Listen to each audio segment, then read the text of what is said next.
Voalohany indrindra dia miarahaba antsika rehetra manona ny fehdanan Jesosy Tompo amintsika tsirairay avy. Amen. Dia faly ihany koa miarahaba ny reny rehetra izay nahatratra an'izao fotoana ny reny izao fetiny reny. Ahafahana matsiaro ny fahatsaranareo eo amin'ny fiainana. Dia mirarisoan'ny reny rehetra mba hatateraka an'izany adidy masina izany ny amin'ny fikarakarana ny ankohonana. Raha mijeritsika ny amin'ilay description an'ilay iza mahita vehivavy tsara, ny tomba mihoatra lavitra noho ny voangy, dia tsy hoe kory hoe vehivavy mipetrapetraka izany, fa sady mifo maraina no sady manampy ny vadiny, mikarakara ny ankohonany, dia noho izany dia mendrika fitiavana, mendrika fanajana. Tompony hanasoanareo, tompony hitahanareo hatateraka ny antipisianareo, tsy eo amin'ny fiainana andavanandro ihany fa indrindra ny amin'ny antipisiana izay ny fidianan'i Jesosy atsika. Tena ho vehivavy mahery ane hitomban-dahy hanao izay hafaly an'i Jesosy. Amen. Eny ary tonga amin'ny fotoantsika androany izay ifampizarantsika ny tenin'Andriamanitra. Dia izany fiarabany izany dia tolorana ho an'ny rehetrarehetra izay mandrea na ny eto izany na ny any amin'ny manaraka amin'ny tambazotra. Dia fiadanan'i Jesosy ane ameno ao anatin'ny fiainanareo mandrakariva. Amen. Hijery tanin'Andriamanitra avy hatrany ary sika.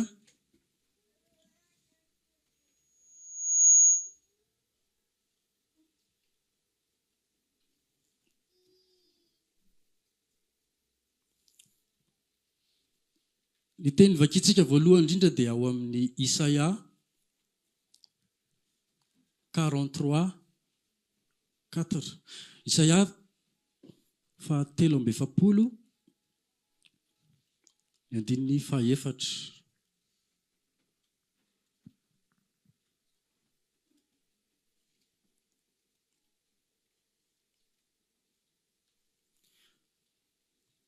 Teny efa diso fantatritsika loatra. Rehefa hita dia vakiko amin'ny anaran'i Jesosy Tompo. Satria mahalala eo imasoko ianao, eny be voninahitra ianao sady tiako. Dia olona no omeko solonao ary firenena no solony iainao. Amen. Dia mbola hijery tenin'Andriamanitra anankiray isika ao amin'ny Romanina 9:9. Ny andininy 9:9 sy ny 7:10.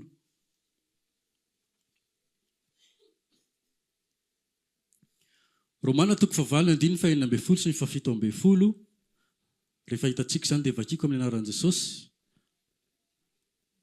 Fa ny fanahy dia miara-milaza amintsika fa zanak'Andriamanitra isika.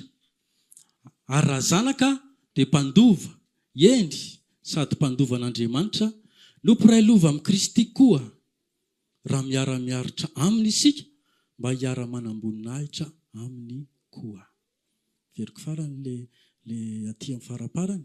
Raha miara-miaritra aminy isika mba hiara-manamboninaitra aminy koa. Amen.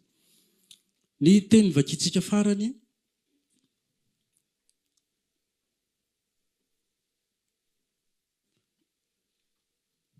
dia ao amin'ny Timoty 2:2 ny andininy 7. Timoty 2:2 ny andininy 7.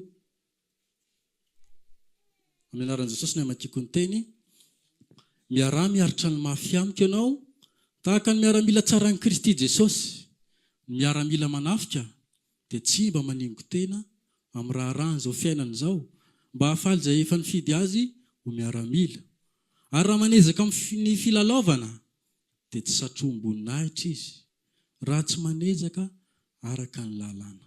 Amen.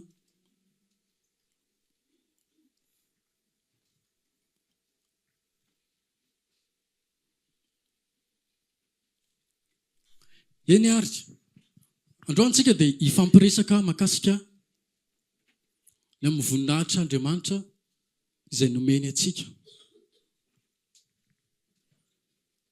isika dia nomen'Andriamanitra voninahitra.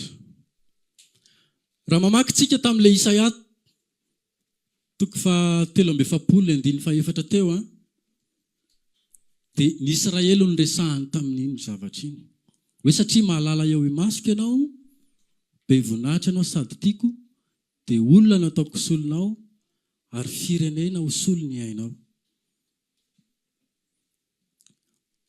Fa ankehitriny dia efa tanteraka amintsika ihany koa izany tenin'Andriamanitra izany. Amen. Raha mijery ny fanambarany Paoly apôstôly dia misy ny atao hoe oliva ary misy ny atao hoe oliva tena izy. Fa rehefa tsy nahay mipetraka tsara teo amin'ny toeran'ilay oliva tena izy dia natao ahoana? Notapahana ilay oliva tena izy. Dia rehefa notapahana ilay oliva tena izy dia ilay oliva no nataingina teo amin'ilay oliva. Izay ilay hoe firenena no hosolo ny hainao. Ilay firenena Israely izay tsy mipetraka tsara teo amin'ny toerany. Tsy tena hoe tsy mipetraka tsara tamin'ny toerany. Fa nasiana famafim-po tao amin'izareo mba haninona? Azahoantsika voninahitra. Anomezana antsika voninahitra. Noho izany dia isika ilay oliva dia nomena voninahitra hipetraka eo amin'ilay toerany oliva tena izy. Ny teny koa ilay Isaia teo hoe olona nataoko solonao. Izy izany olona natao solontsika izany. Efa misy mibitsibitsika sady izany hoe Jesosy. Izy ilay tonga nofo ho mpamonjy antsika. Raha isika no tokony hovonoina noho ny amin'ny fahotantsika dia izy naninona? Nisolo antsika, nanaiky ho faty. Raha isika no tokony hizaka ny tambiny fahotana rehetra izay vitantsika dia Jesosy Kristy no nanaiky hitondra an'izany rehetrarehetra izany. Noho izany, tanteraka amintsika ilay Isaia milaza teo hoe satria mahalala eo imasoko ianao. Hoy izy ny teny Jaona milaza hoe toy izao ny tiavan'Andriamanitra n'izao tontolo izao. Nomeny ny zanan'ilay tokana. Dia io zanan'ilay tokana io no nanaiky ho faty hananantsika fiainana mandrakizay. Amen. Ataovy aleloia mafy be hoe aleloia. Dia izao ary Jesosy Kristy rehefa nanao an'ilay asa-pamonjena dia tsy hoe kory hoe natao parmazie na ihany koa ohatran'ireny izy ilay manasitrana ireny dia tonga dia teneny fotsiny hoe mahafaha amin'ny rofonao. Na niteny koa izy hoe raha mino ianao dia ho hitanao ny voninahitr'Andriamanitra. Marina fa ny finoantsika no mahavonjy antsika. Fa mbola nisy opération nataon'i Jesosy hatateraka an'izany rehetrarehetra izany. Ino izany opération izay nataon'i Jesosy izany? Dia ny fampiraisana teo amin'ny hazo fijaliana. Rehefa nampiraisina teo amin'ny hazo fijaliana isika, araka ilay nambaran'ny Paoly apôstôly hoe isika dia miaraka, izaho izy dia miara vaomba amin'ny Kristy. Aiza? Eo amin'ny hazo fijaliana. Ary tsy izaho intsony no velona fa Kristy no velona atao anatiko. Izany hoe isika niza nampiraisina tamin'i Kristy teo amin'ny hazo fijaliana dia manomboka eo amin'izay dia lasa tena iray amin'ny Kristy. Rehefa tena iray aminy isika dia iray saina aminy. Amen. Iray fo aminy, iray tanjona aminy, tena lasa tena iray aminy. Ary tsy mijanona amin'izay fa isika ihany koa dia lasa manana an'ilay voninahitry ny ray izay niarahany Kristy Jesosy manana taminy.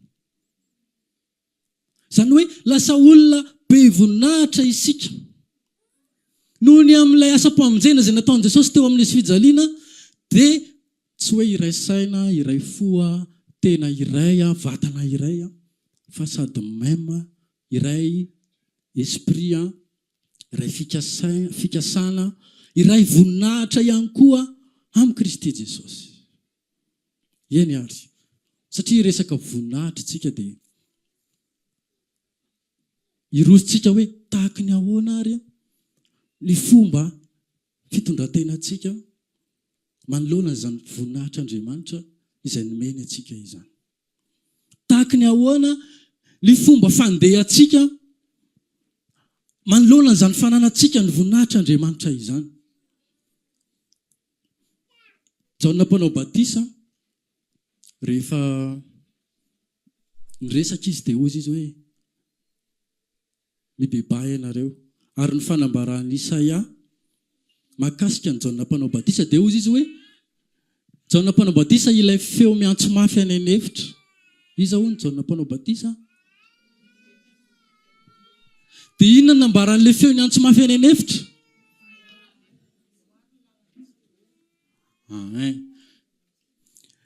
Ny nambaran'ny Jaona mpanao batisa dia hoe mibebahy ianareo.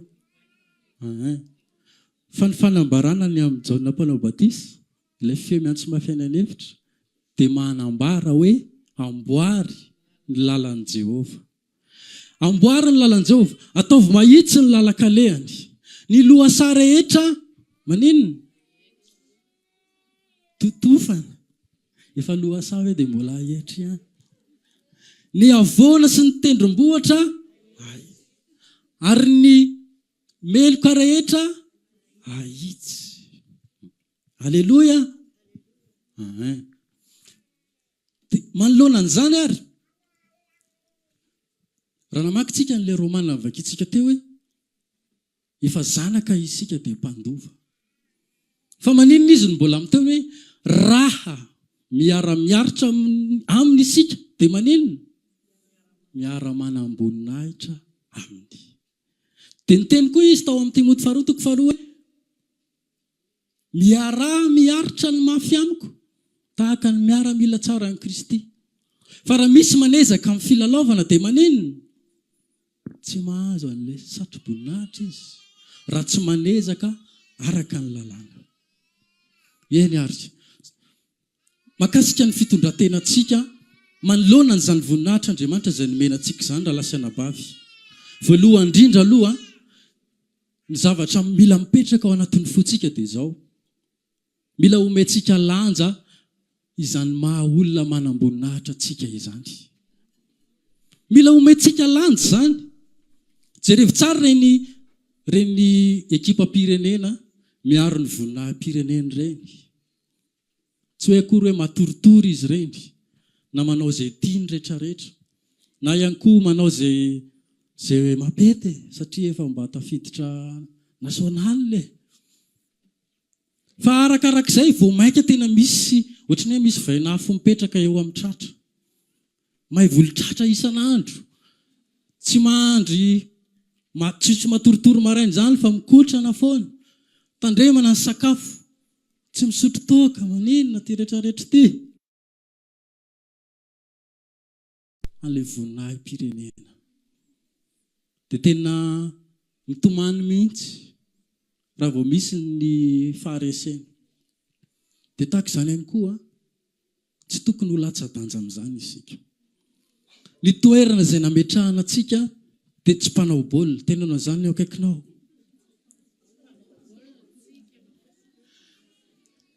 Fa isika dia miara-mila manafika, miara-mila mitady izay hafaly an'ilay niantso antsika.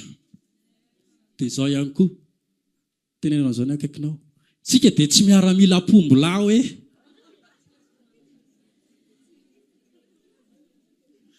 miara-mila be voninahitra tsika.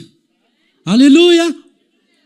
Izany miara-mila be voninahitra izany tsy olona miondrikondrika izany na olona matatahotra izany, fa olona mampiasa ny fahefana izany. Amen. Olona tena mijoro izany manoloana ny mission izay omena azy. Jerevy tsara fotsiny fa rehefa mandeha amin'ny arabe izy tsy mitsatsaika na hoe mandeha par silence, fa tena mampiasa fahefana tsara mihitsy. Bibon miala daholo izay rehetrarehetra manelingelina. Dia tahaka izany ihany koa tsika, tsy natao isany elingelina sika satria isika maninona? Be voninahitra. Inona ny zavatra mety anelingelina tsika amin'ilay lalana izay tokony alehantsika? Aza manaiky elingelelina izany. Jerevy tsara ny tantaran'i Davida rehefa nahitany Goliaty izy.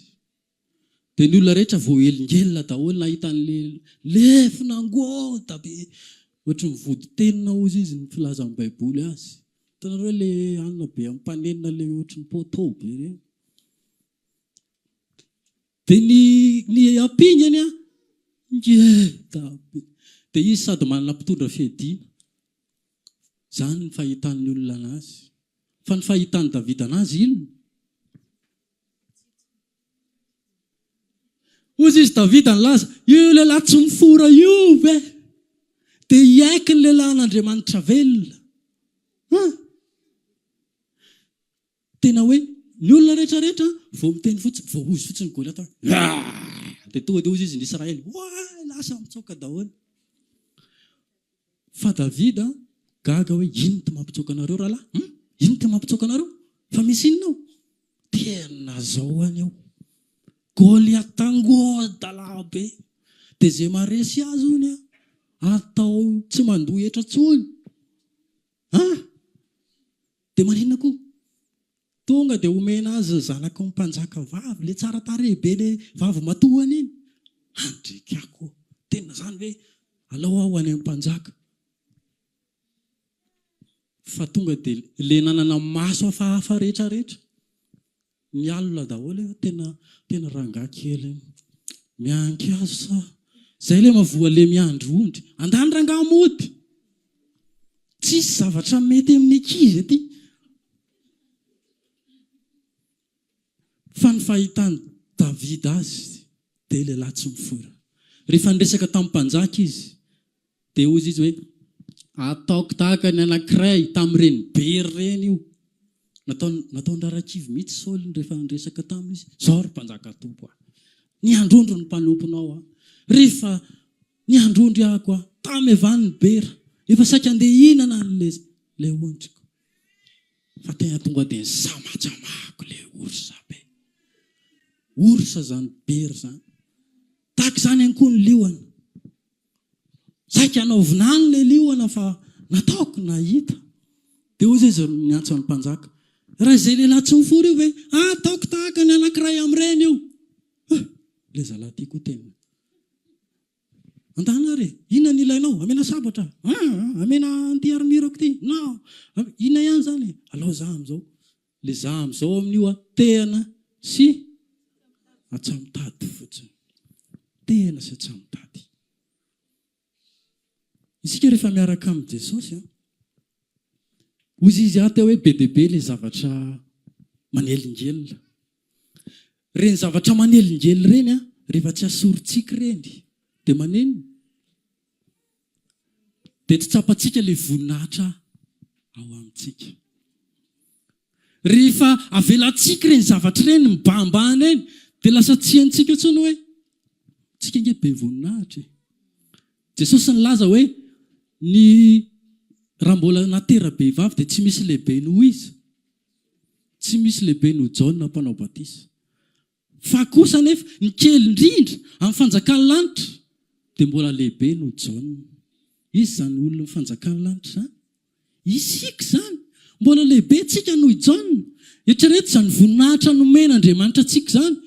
Ary ny voninahitra izay nomena tsika dia tsy mba tahaka ny voninahitra eto amin'izao tontolo izao. Fa ilay voninahitra ny ray izay niarahan'i Kristy Jesosy nanana tamin'ny ray. Dia izany no ao anatintsika ao. Dia isika ve anaiky ho repirebe ny karazana sakatsakana rehetrarehetra. Be dia be ny olona vao sakasakana amin'ny alalan'ny ohatra izany izao izy manompo an'Andriamanitra. Dia ny azy ny sakana manelingelina anazy ilay vadiny tsy voavonjy ohatra. Dia ataony excuse be mihitsy zany. Jesosy, ilay vadiko tsy voavonjy. Zay mahatonga nahako ohatrin'io. Ny sasandray ilay zanako maditra Jesosy. Zay mahatonga nahako miforitra ohatran'io. Kanefa ireny zavatra ireny tena natao ahatonga antsika aneo hoe be voninahitra isika.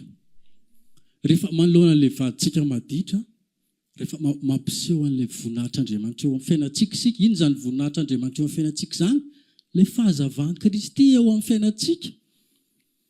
ilay vokatry ny fanahy izay napetraka Jesosy ao anatintsika. Fa isika dia manana ny fanahin'Andriamanitra, ary izay nateraka Andriamanitra dia manana izany fanahy zanak'Andriamanitra izany. Dia raha miara-miaritra aminy isika dia mivoaka ilay voninahitra. Tahaka ny Davida.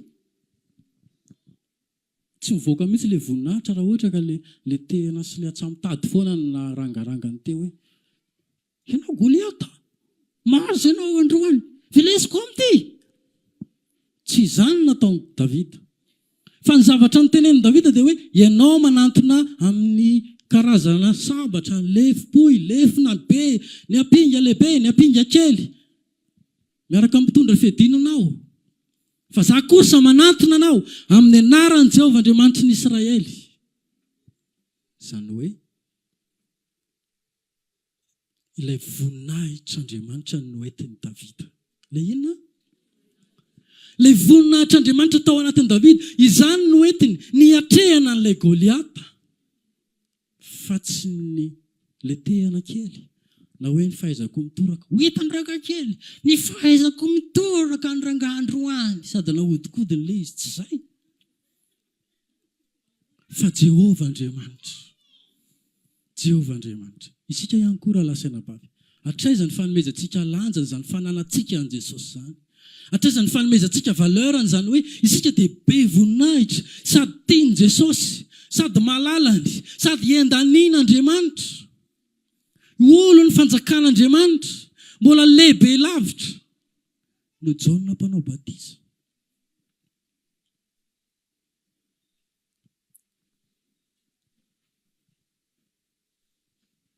Misy tenin'Andriamanitra milaza hoe araka le vakiny pasteur, le ndresan'ny pasteur tamin'ny fitariana teo hoe isika hozy izy dia taranaka manino? Voafidy isika. Firenena masina, fanjakam-pisorona, olona nalain'Andriamanitra ho an'ny tenany. Izany ange ny voninahitra nomen'Andriamanitra atsika. Tsapantsika ve izany voninahitra nomenantsika izany, taranaka voafidy. Tsy hoe taranaka mpanjaka na ova na inona koa. Le ireharehana be ireny, hoe izay avy amin'ny alina sy amin'ny alina sy amin'ny alina. Fa mbola mihoatra lavitra noho izany. Taranaka voafidy. Tsy voafidy. Raha lasana bavy, zavatra magaga. Ny olona rehefa zavatra aranofo dia tena hain'ny olona no mirehare, hain'ny olona no misitraka an'ilay voninahitra ao anatin'ilay izy. Misy fotsiny aza mbola vao zanaka carte mobile fotsiny izy. Dia efa feno anazy ny tanàna tena tsy hitanao kitihana, tsy hitanao atao ninino. Zanaka carte mobile. Fa isika aiza ho aiza, zanak'Andriamanitra velona isika. Ny fanahin'Andriamanitra no atao anatintsika. Ilay zanak'Andriamanitra velona ve mananky-foritra eo anatrehan'ilay vady tsy mino. Vao miteny fotsiny izy hoe tsy mahazo mivavaka ianao androany. Dia fa tsy mahazo cadeau de mer raha.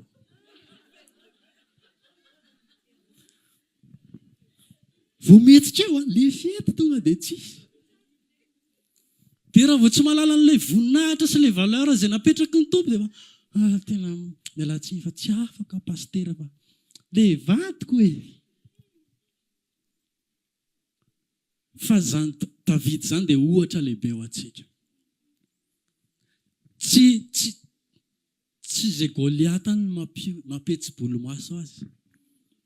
Tsy le liona, tsy le bery, tsy zany rehetrarehetra izany no natonga anazy hoe za tsy mahavita tsony, tsy hanao tsony. Fa inona no herin'i Davida? Inona ny tokony Davida? Jehovah Andriamanitra. Dia andao hoentintsika ary ny voninahitra izay nomenantsika, ananantsika toky. Ananantsika toky hoe za taranaka voafidy. Ananantsika toky hoe za olona nalain'Andriamanitra ho antenany. Raha misy olona zato, aty amiko izy ny miandany. Fa tsy hoe vao ampitahorin'ilay Goliata fotsiny. Ino izany karazana Goliata mampatahotra izany? Ohatra hoe vidim-piainana. vao ampitahorana vidim-piainana fotsiny dia sao dia tokony tsy hamonjy talata tso fa ampitomboana ny andro esana. Vao ampitahorana le kokohaka kely fotsiny dia za angamba androany tsy andeha hivavaka fa hikohaka any a.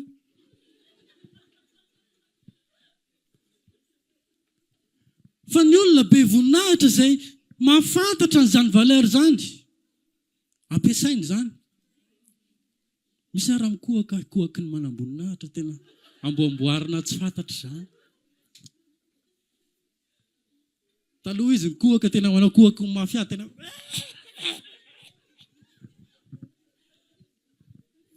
zao lasa tsy manao an'izany tsony satria efa mahafantatra hoe izy fa mba bebe voninahitra ny teny.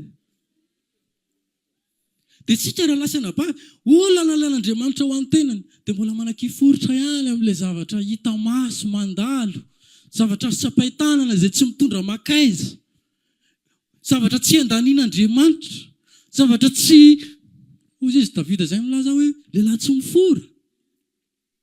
Zany ve no andeha atonga atsika hiforotra? Le miforotra dia manaiky lemeny ao dia ao dia tsy mikofoka mihitsy. Fa vao mahita azy fotsiny dia efa miviry ny maso. Vao ampitahoriny ny inona daholo ny mampitahotra rehetrarehetra. Ampitahoriny embouteillage fotsiny. Tsy vitako mihitsy ny le mandeha mamonjy fotoana le embouteillage. Alao rangaha mijanona ato an-trano koa inge afaka manaraka en ligne. Efa karazana zavatra manontany an'ilay voninahitrantsika daholo zany hoe hatraiza ilay voninahitra? Azo sakatsakanana ve? Manaiky ho rebirebena ve? Sa le tonga dia le manindry be, tonga dia pipon kipily daholo izay rehetrarehetra manelingelina rehetrarehetra. Fa zany no fandehantsika, zany no fandehan'olona manam-boninahitra. Isika dia natao hanitsaka an'ireo fahotana rehetra. Teneny eo akaikina hoe olona afaka isika hoe. Teneny fandroany ihany izy. Zany olona afaka izany tsisy mifehy anazy lizalizo. Fa raha mbola mifehy ny zavatra hafa dia miverina tsy afaka indray. Inona le mety mifehy ao? Tsy fantatra, ianao mahalala azy. Sa mahafantatra ny azy ny tsirairay avy hoe inona le mbola mitady hifehy anako. Fa ireo mpifehy ireo tsy mety kivy izany. Fa tazominy eo foana. Misy tantarana elefanta anankiray izay. Nanomboka mbola kely ilay elefanta dia nitazomina tamin'ny tady mazaka kely anankiray. Dia nanao izay ho afany teo izy. Dia farany reraka izy dia nanaiky ny sainy hoe tsy ho afa-keto. Dia rehefa nanaiky ny sainy na dia efa nengeza sy negoavana ary izy dia mbola hozy izy foana hoe tsy afa-keto. Satria maninona? Le fatotra tsy ny abandonina mihitsy. Na manahoana akeliny sy alehibe an'ilay elefanta dia le fatotra tsy ny abandonina mihitsy fa modimody nitazona teo foana. Dia rehefa modimody nitazona teo le tady dia le elefanta nefa dia nandray an'ilay izy hoe tena tsy ho afa-keto. Dia teo ny tranony. Dia na dia may aza le sirika nisy an'le elefanta dia masaka teo ny farany. Nefa elefanta ngoza be. Isika koa raha lasaina bavy. Taloha tsika nanantona an'Andriamanitra dia miresaka hoe za tsy mba tian'Andriamanitra satria za ohatra izao. Satria misy fatotra ohatra an'izao. Satria za tsy afaka amin'izao. Satria za manao an'izao. Dia rehefa mifantoka ao anatin'ny sainy izany hoe satria za ohatra izao zany dia na dia efa miteny ary Jesosy. Malala eo masoko ianao. Be voninahitra ianao sady tiako. Olona nalaiko solonao ary firenena ny solony ainao. Taranaka voafidy ianao. Firenena masina. Olona nalaiko ho antenako ianao. Mba ilaza ny hatsarako sy ny sisa rehetra. Ho miara-mila tsara. Fa raha vao mbola miaino an'ilay zavatra mifatotra foana. Raha vao mbola miaino an'izay foana dia tsy hain'ilay hoe taranaka voafidy a. Androany hoe manasanao, aza mijery an'ilay fatotra hita maso. Aza mijery an'ilay fatotra hita maso. Fa jereo ilay identité vaovao izay nomenanao. Inoa ilay voninahitra izay efa nomenanao. Fa ny olona anankiray, rehefa miaino ny tenin'Andriamanitra izy, dia izay izy ny ahita ny fahafahana. Satria raha ny zanaka no anafaka dia maneno. Fa raha tsika no anafaka dia ho afaka sa tsy ho afaka. Izay ingena tonga ilay elefanta tsy tafavoaka izy no nanao kadansa teo. Dia tsy afaka. Fa raha Kristy Jesosy kosa no manafaka, dia ho afaka isika. Halleluja. Raha mino ny fanafahan Jesosy Kristy ianao, dia ho afaka. Amen. Raha mino ny fanafahan Jesosy Kristy ianao, dia tsisy zavatra anelingella. Satria ny olona afaka dia maneno, tompo-tsafidy izy. Izay ny olona afaka. Sady tompo-tsafidy izy no manenona koa. No tompo ny fanapahan-kevitra. Samy hafa izany. Tompo-tsafidy sady tompo ny fanapahan-kevitra. Misy olona manana fanapahan-kevitra fotsiny hoe za zao raha ny tiako dia ho afaka eto aho. Kanefa izy tsy manan-tsafidy. Misy kosa nefany manana fanapahan-kevitra indray izy hoe zako mila miala. Zao dia zao. Kanefa tsy manan-tsafidy ihany ilay izy avy eo. Fa isika dia tsy tahaka izany. Olona afaka isika, tompo-tsafidy isika, no sady tompo ny fanapahan-kevitra. Raha manapa-kevitra isika tsy anaiko voahelingelina, dia afaka isika. Raha misafidy isika no tsy hoelingelena, dia afaka isika. Fa rehefa misy ny marimaritra iraisana hoe kary zareo koa nge mampalahelo e. Samy maika izao ihany ve dia hipipon-pipon eto. Dia ao, milona ao, tavela ao. Fa isika, olona afaka isika. Olona tsy natao andendeha ho azy irenireny fotsiny eny an-dalambe eny isika. Izay mahatonga an'ilay fanambarana hoe amboaro ny lalan'i Jehova. Ataovy mahitsy ny lalan-kalehany, ny lohasaha rehetrarehetra totofana, ny avoana, ny tendrombohitra ahetry, ary ny meloka ahitsy. Raha lasana bavy, ito ihany tsika ao anatin'ilay resaka. Hoe isika rehefa nomena voninahitra, dia ilay voninahitra omena tsika, dia misy fitondran-tena mifanaraka amin'izay tokony andehanantsika. Resantsika voalohany teo dia hoe mila omentsika valeur aloha izay. Dia mila fantatritsika hoe manana an'izany tsika. Mila ampiasaintsika ilay izy amin'ny fotoana ilana an'izany. Ary mila hiainantsika izany zavatra izany. Mba tsy hahatonga antsika ilona ao anatin'ny fangejana, hiaina tahaka ny olona tsy ao anatin'ny fahafahana, tsy havita mission tahaka ny olona tsy olona afaka. Fa rehefa isitrantsika izany voninahitra izay ananantsika izany, rehefa hivelomantsika izany voninahitra izay hiainantsika izany, dia manomboka amin'izay tsika miaina ao anatin'ny fahafahana. Faharoa manarakaraka an'izay, ny fiainantsika miaraka amin'io voninahitra Andriamanitra io dia izao.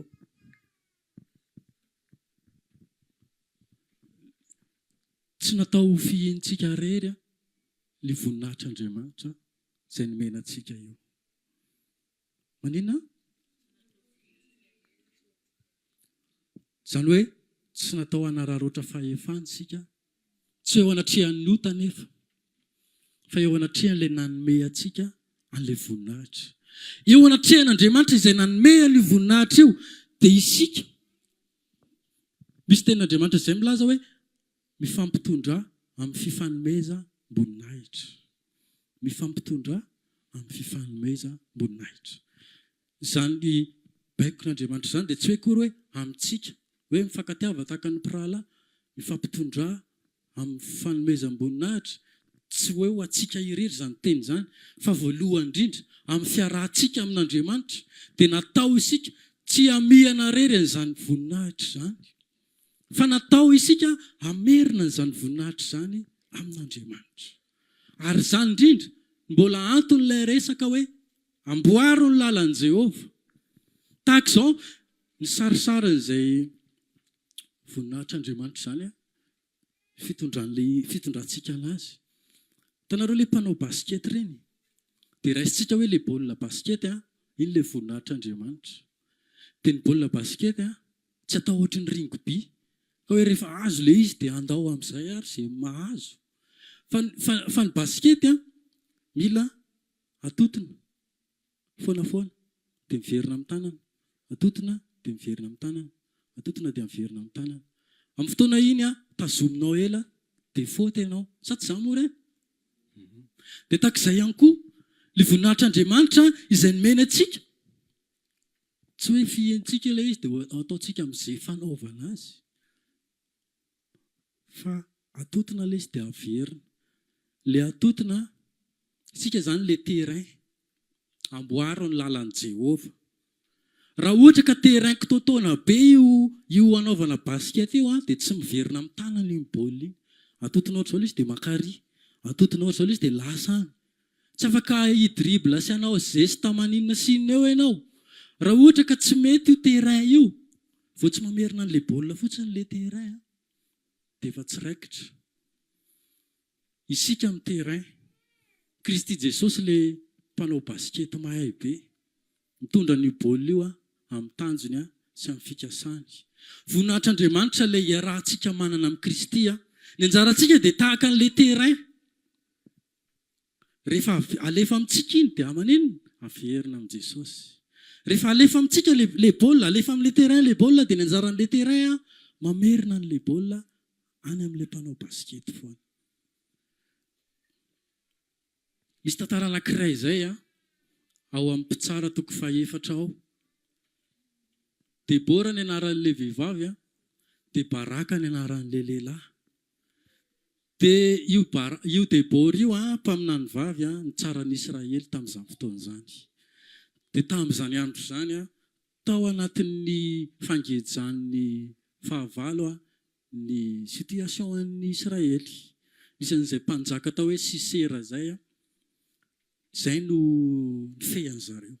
Dia io mpanjaka io manana kale 700. Dia rehefa mitady hanaovinany ny Israely dia arantiny daholo ilay kale 700 dia miforotra daholo ny Israely. Dia manaiky izay rehetrarehetra teneniny sy rehetrarehetra lazainy. Fa indray andro io Debora io, vehivavy zany Debora zany Debora. Io Debora io laza tamin'ny Baraka, lehilahy ilay Baraka. Dia hozy izy hoe andana vorian'ny Israely ao amin'ny taranaky Naftaly sy Zebulona. Ray alin-dà hozy izy ny alainao dia andana miady amin'ny Sisera. Fa ho atolotra Jehova eo am-pelantananao izy. Fa inona natao amin'ny Baraka? Nanao be mareny ny arainy. Dia mbola namerina ny teny any Debora. Or Baraka, efa teneny ianao hoe hozy izy Jehova hoe andana hoana ianao maka ray alin-dà any amin'ny Naftaly sy Zebulona dia andana miady amin'ireo firenen'ny manana gejantsika ireo fa tsika ngery leo ato amin'ny farany. Dia hozy izy Baraka hoe aka alao tsika leo eo fa rehefa tsy handeha ianao dia za tsy handeha. Ohatray, fa ianao eranadà hoana, ianao ange lehilahy za vehivavy aka rehefa tsy handeha ianao za tsy handeha. Dia farany ndao dia niaraka tamin'ny Debora izy nandeha nanafika niady. Inona ny lesona tsoahantsika ao anatin'izany? Hoy isika teo hoe ilay voninahitr'Andriamanitra tsy fihintsika irery. Debora dia endrik'ilay fanatrehan'Andriamanitra. Izy ny mpaminany vavy. Tsisy mpaminany lehilahy aloha tamin'izany fa izy ny teo. Kanefa ao aminy ny fanamasina satria izy mpaminany. Ao aminy fanatrehan'Andriamanitra. Dia Baraka fetsy be ingarainy. Tsy noraisiny ho anazy irery ilay voninahitra fa naveriny tamin'Andriamanitra. averiko aminao ny voninahitra, ny fanatrehanao ny heriko. Amen. Ny fanatrehanao ny heriko. Tsy andeha irery ihany andao tsika miaraka. Nalazainao ara hoe amin'ny anaran'ny Debora ny fandresenao fa tsy amin'ny anaran'ny rangahy. Dia hoy izy zay baraka ny baraka. Fandao miaraka. Dia tahaka izany ihany koa tsika raha lasa nababy. Tsika dia natao hiara iaina amin'ny fanamasina satria io ny voninahitra izay nomena antsika. Rehefa nolazaintsika hoe olana alain'Andriamanitra ho an'ny tenany mba hilaza ny hatsarany, dia aza lazaina rery ilay hatsarany. Aza tantaraina amin'ny fahasahanao rery hoe ohatran'izao zany fahatsarany Jesosy zany. Io zany to dia milamina. Tsy mila an'izao be zany fa tsika efa zanak'Andriamanitra. Fa raha vao manao an'izany dia taraiky izay ilay baolina baskety. Natotona ohatrao dia teo ny trano mety nisy andrem-biby sa hoe nanina. Dakana ilay izy tsy mihetsika fa tavela teo. Fa ny terrain tsara indrindra dia manino? Mamerina foana. Mamerina foana ny voninahitra. Raha mijery ny fahavoazan'ny Esau zany dia tsy namerina. An'ilay voninahitra nomena azy. Nomena azy ny fizokiana, dia rehefa nomena azy ilay fizokiana dia ny fihinana. Ividanako vary sy laoka ty hozy izy. Anaty, zange zokiny. Sady na omena andrangara ny vary sy laoka, tsy maintsy za foana ny zokiny. Fa inona ny zavatra mitranga avy eo? Taraiky satria ratsy ilay terrain. Jakoba ny tiako izy fa Esau ny alako. Satria ratsy be ny terrain Esau. Androany dia miteny amintsika ny tenin'Andriamanitra, amboary ny lalan'i Jehova. Inona ny endrika zavatra mitazotazona ny voninahitr'Andriamanitra tsy avoakantsika eo amin'ny fiainantsika? Esory zany androany. Izay rehetra endrika loha sa rehetrarehetra, tsy afahantsika mamerina ny voninahitr'Andriamanitra. Izay rehetra endrika avoana rehetra, mamingana ny mpanao baskety rehetra, ahetra zany. Izay rehetra endrika avinavina, fiheveran-tena hoe mahay sy fiheveran-tena ho zavatra rehetrarehetra. Izany rehetrarehetra zany mahatonga an'ilay terrain tsy hamerina ny voninahitr'Andriamanitra. Fa rehefa normal tsara ny terrain dia samy miara misitraka n'ilay voninahitra.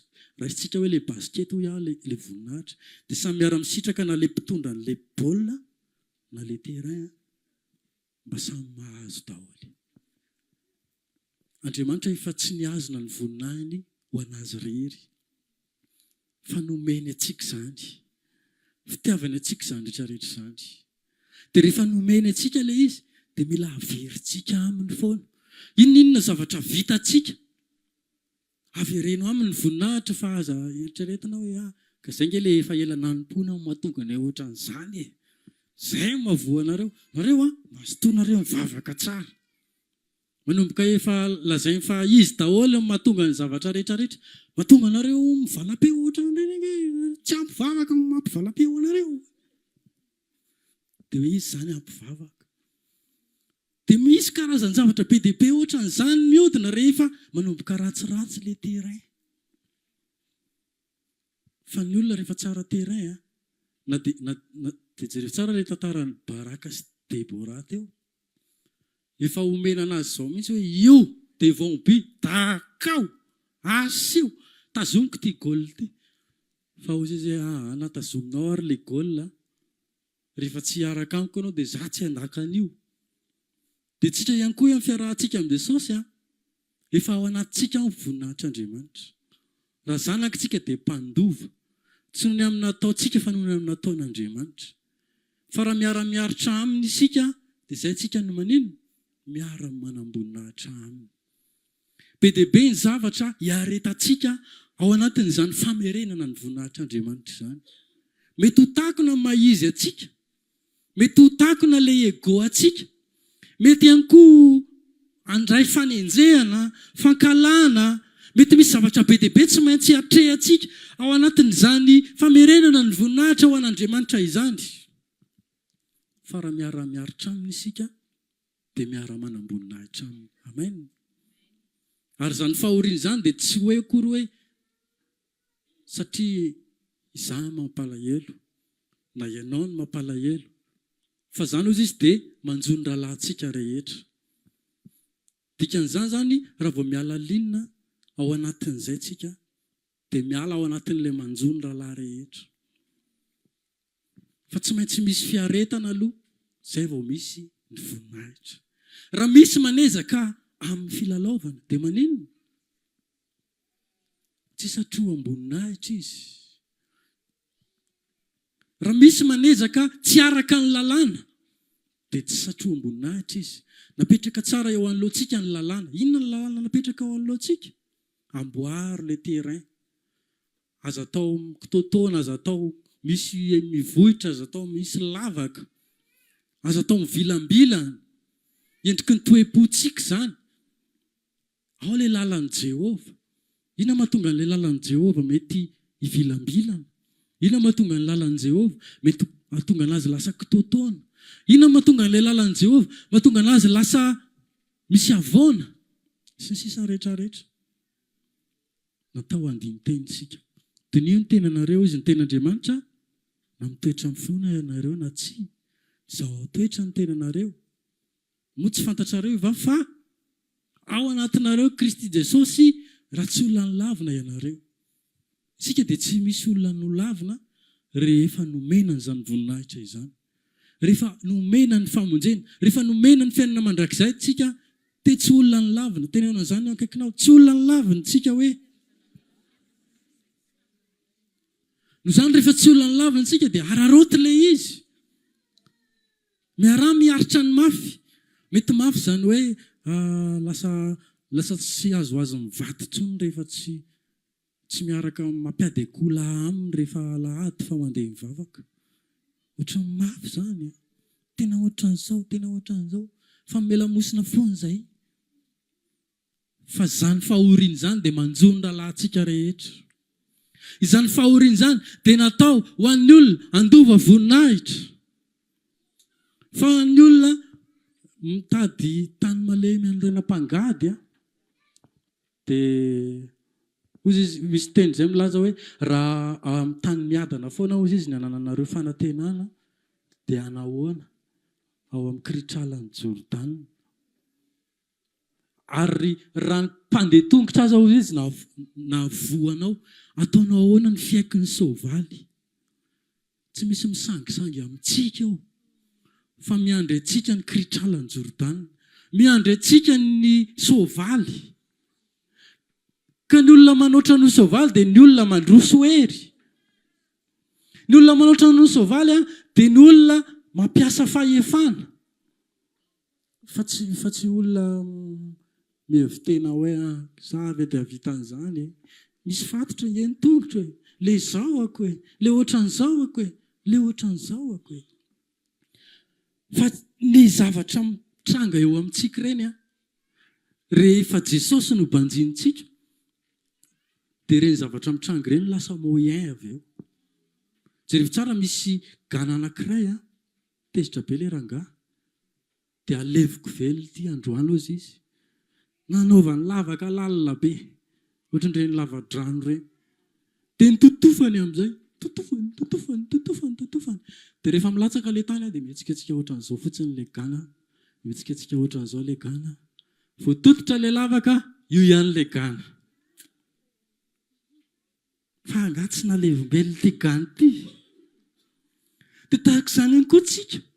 Manoloana an'ireo fahoriana izay lalovantsika dia ozy izy mifaly ozy izy ny tenin'Andriamanitra. Izany mifaly izany tsy manjoritra be ohatran'ilay marary nify ilay mieritreritra zavatra lavitra be ery. Fa izany mifaly izany falifaly lalandava ny miaraka mitombo. Dia rehefa falifaly lalandava dia mihetsiketsika. Dia ilay zavatra mitranga rehetrarehetra ireny lasa misy fomba filaza izay hoe onja mampita. Lasa onja mampita ilay zavatra mitranga rehetrarehetra. Alefa ny fakapanahy dia voame miakatra. Alefa ny aretina voame izy tonga mivavaka. Alefa ny vady tsy mino voame izy nijoro tsara lasa nino ilay vady amin'ny farany.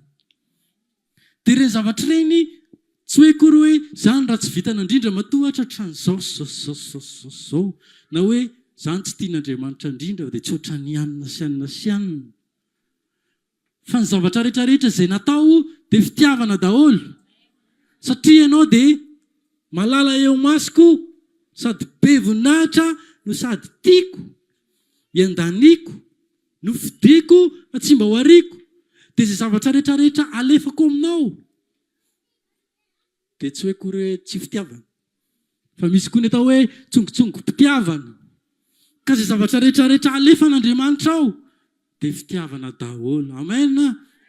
Inona ny zavatra mety makararary fo atsika amin'izao fotoana izao hoe za Jesosy tsy mba ohatry ny anina fa eritrereto hoe tsongotsongo-pitiavana Jesosy marary zany Jesosy fa rehefa tsy izay ny andrasantsika an'io dia hiady mivady amin'ny Jesosy io.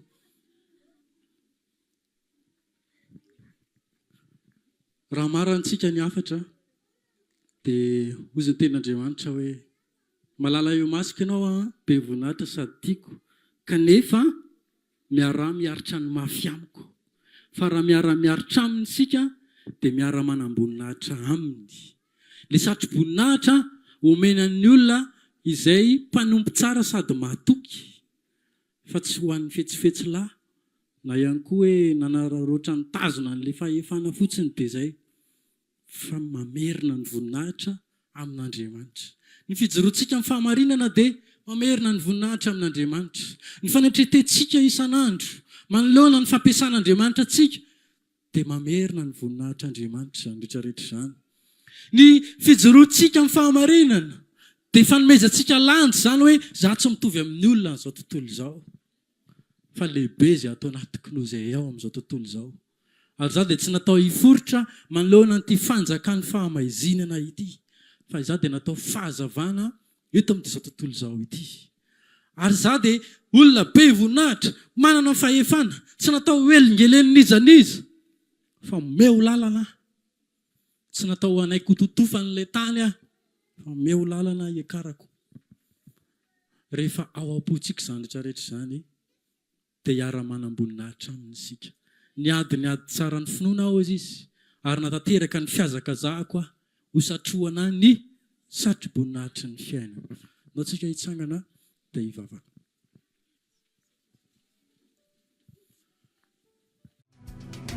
Raha maniry ary hivavaka aminay ianao dia tongava ary isaky ny alahady amin'ny 7 ora sasany, ny talata amin'ny 12 ora sasany, ny alarobia amin'ny 12 ora. Eny Antsahamanitra 100 metatra ambanin'ny fijerena fety, trano Gribege amin'ny ankavian-dalana. Tongava soto.